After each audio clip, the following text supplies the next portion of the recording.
With my free agency predictions done for the New York Jets, today we will be looking at a 7 round mock draft, and I'll tell the Jets what they need to do in each round. Find out next.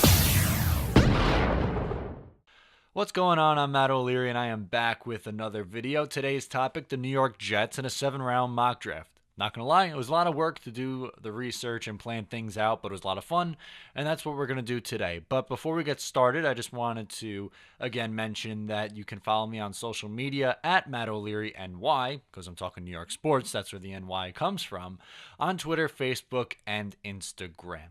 So let's get started with the mock draft. And remember, if you didn't see my free agency video, which just came out about a week or so ago, you might be out of the loop here, so I will link that one down below so you can see what I want the Jets to do in free agency first, and then what I want them to do come draft day. So with that being said, let's get started and talk about this year's draft.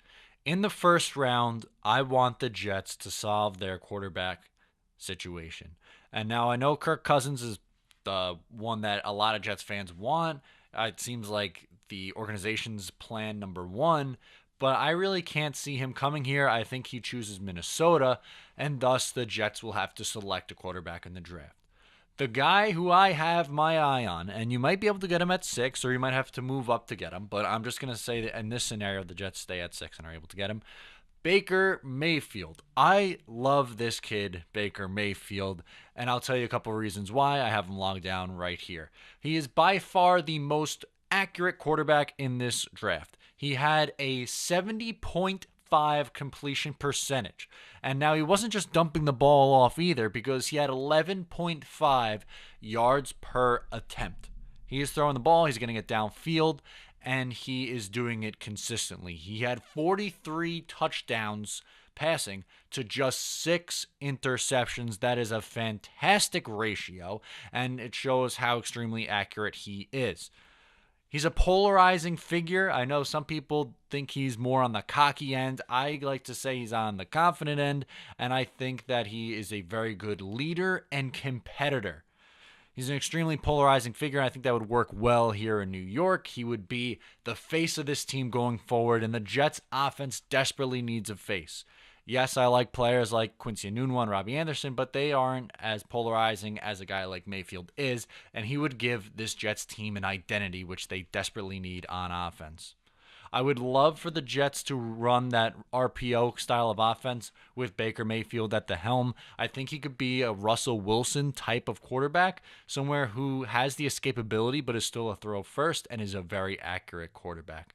He's not the tallest quarterback, we should mention, at only 6'1". Some people find that to be one of his flaws, but I think he can still be extremely successful in this league. I would put Rosen first, and then I would put Mayfield right underneath that. So that's what I would want the Jets to get. I want no part of Josh Allen, but I would be okay with Sam Darnold or Josh Rosen as well. But I got my eye for the Jets on Baker Mayfield in the first round, and oh baby, would that be fun to watch.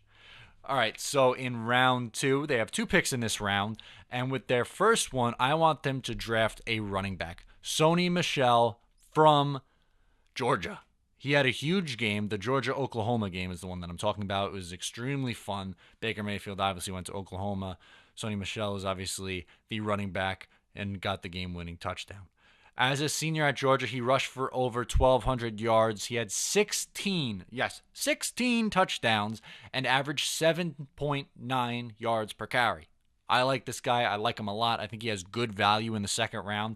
He could add to an already nice backfield. You could have Michel and Powell split time, and then have your third-tier option be Elijah McGuire.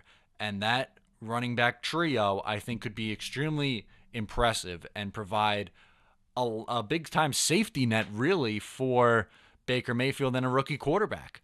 I think you need to have a very good running game if you're going to go with the youth at the quarterback position. And Sony Michel, again, although he would be a rookie too, would have 2 other pretty solid backs in the backfield, rounding out a pretty nice trio.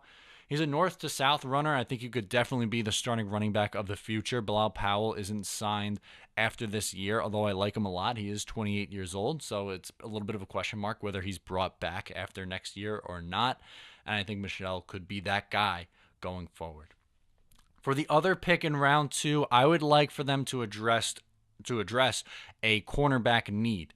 They don't really have a whole lot at corner right now. Mo Claiborne's a free agent.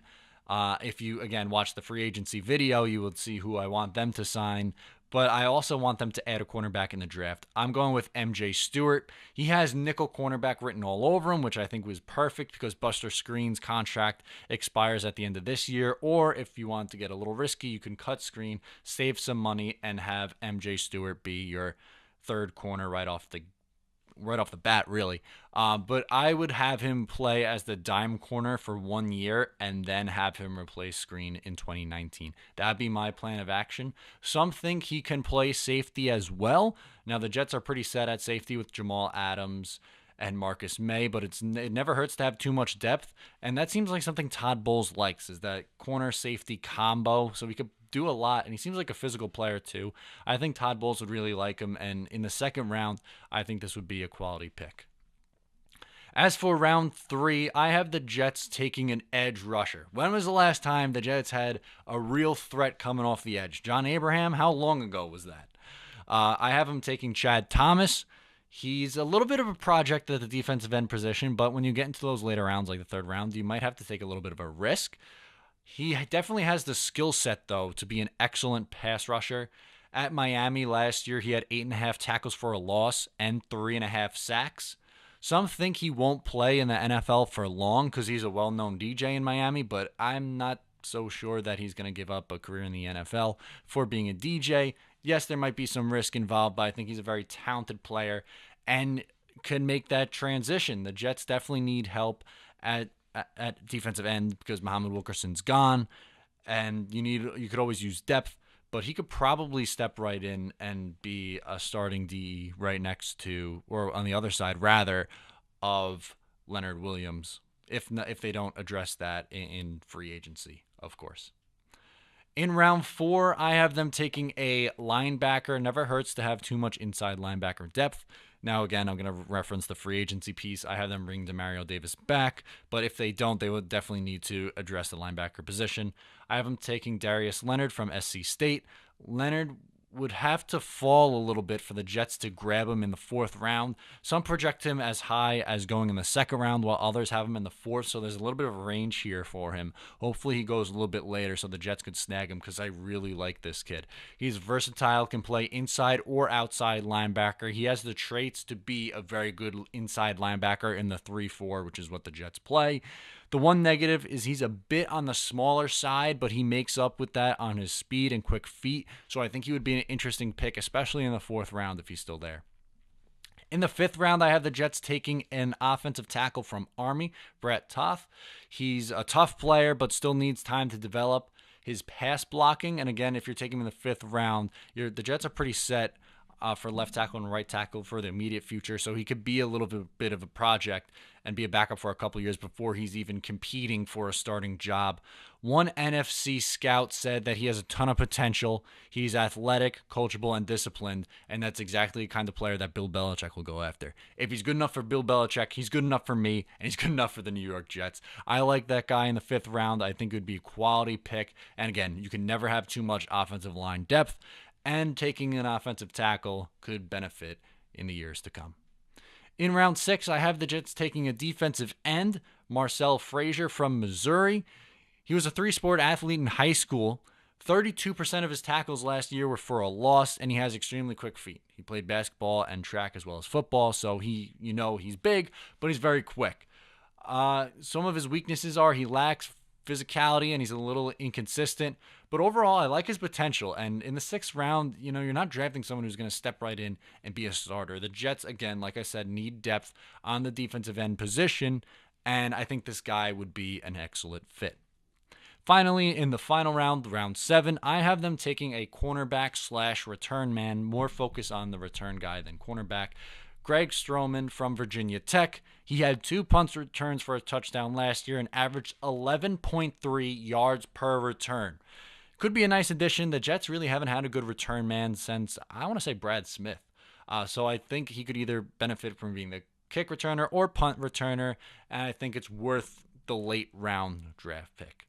So that's what I would go through 1 through 7. But like I said, even though I just went through my mock draft, I now want to take a look at what the depth chart for 2018 could look like, and I'm going to talk a little bit about that as well. So it's going to be a little bit of a longer video, but I think you guys are going to enjoy the content.